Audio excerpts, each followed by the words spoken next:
जिस आरक्षण की बात आप मुझसे कर रहे हैं, ये इतनी बड़ी समस्या बन गई है देश के लिए। जब से हम आजाद हुए और आज तक इस व्यवस्था को कंट्रोल करने के लिए कोई भी राजनीतिक पार्टी सहयोग देने के पक्ष में नहीं है।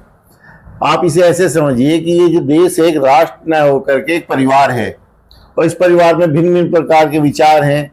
विचार एक हो ये जरूरी नहीं, विचारों में भिन्नता हो सकती है, लेकिन राष्ट्र के निर्माण में हम सबका सहयोग होना चाहिए, न कि उसके पतन में। अभी आप खुद देखिएगा कि राजनीतिक पार्टियां अपने स्वार्थ के लिए आरक्षण का नाम लेकर के जिस तरह की चालें चल रही है, उससे क्या होगा? दो भाइयों में विवाद होगा, आपस में टकराव होगा, प्रेम और सद्भाव खत्म होगा।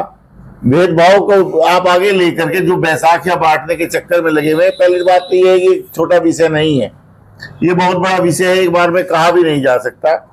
मैं अभी कुछ दिन पहले एक वीडियो सुन रहा था जिसमें बताया गया था कि एक मेडिकल कॉलेज में एक बालक का एडमिशन होता है, एक युवक का एडमिशन होता है, जिसको 800 में से मात्र 4 नंबर मिलते हैं। आप देखिएगा।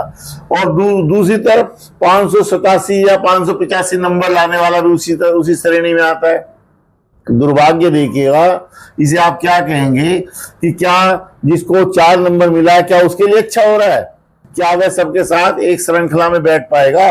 क्या वह स्वयं नहीं समझेगा कि उसके स्तर के साथ में अगर उसको वहां उस श्रेणी में बिठाना है तो उसको शर्मिंदा करने के लिए तैयारी की जा रही है। उनके लिए आरक्षण थोड़ा ही किया जा रहा है, ये तो उसको शर्मिंदा करने की बात की जा रही है।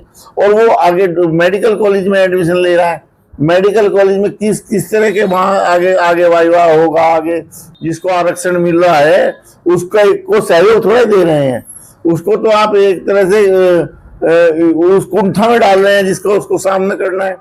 ये बैसाखियां बांटने का जो आप काम कर रहे हैं, कम से कम ये तो देख लें कि कौन व्यक्ति है जिसको इस बैसाखी की आवश्यकता है।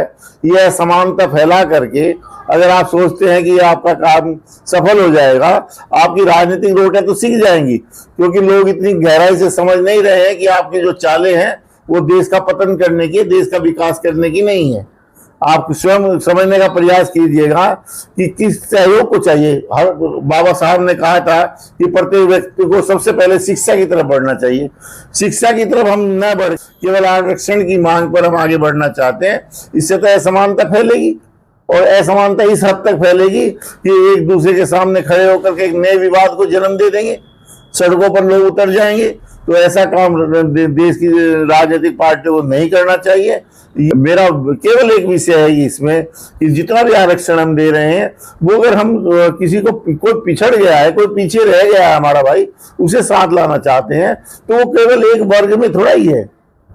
आप ये सोचिएगा कि क्या वो केवल पिछड़ों में है, क्या वो दलितों में है? नहीं, वो सब में है।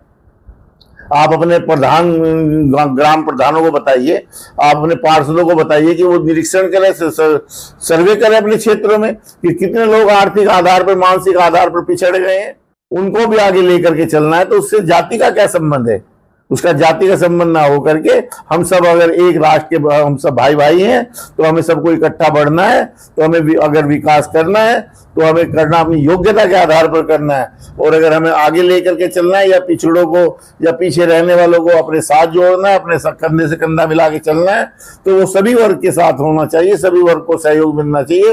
वो किसी भी जाति का, किसी भी समुदाय, किसी का वर्ग का हो। ये इसको हम आरक्षण का नाम लेकर के केवल वोटों को इकट्ठा करने के लिए देश को पतन की तरफ ले जा रहे हैं। नई लड़ाई को हम जन्म दे रहे हैं जो सब लोगों के लिए, पूरे राष्ट्र के लिए अपमानित करने वाली है और घातक नुकसान पहुंचाने वाली है। हमें इस पे विचार करना चाहिए। मैं चाहूंगा कि सरकारें इस बात पे विचार करें, अपने स्वार्थ में इतनी न डूबे कि जिससे पूरे देश का विनाश हो। विकास तो होना बड़ा मुश्किल है।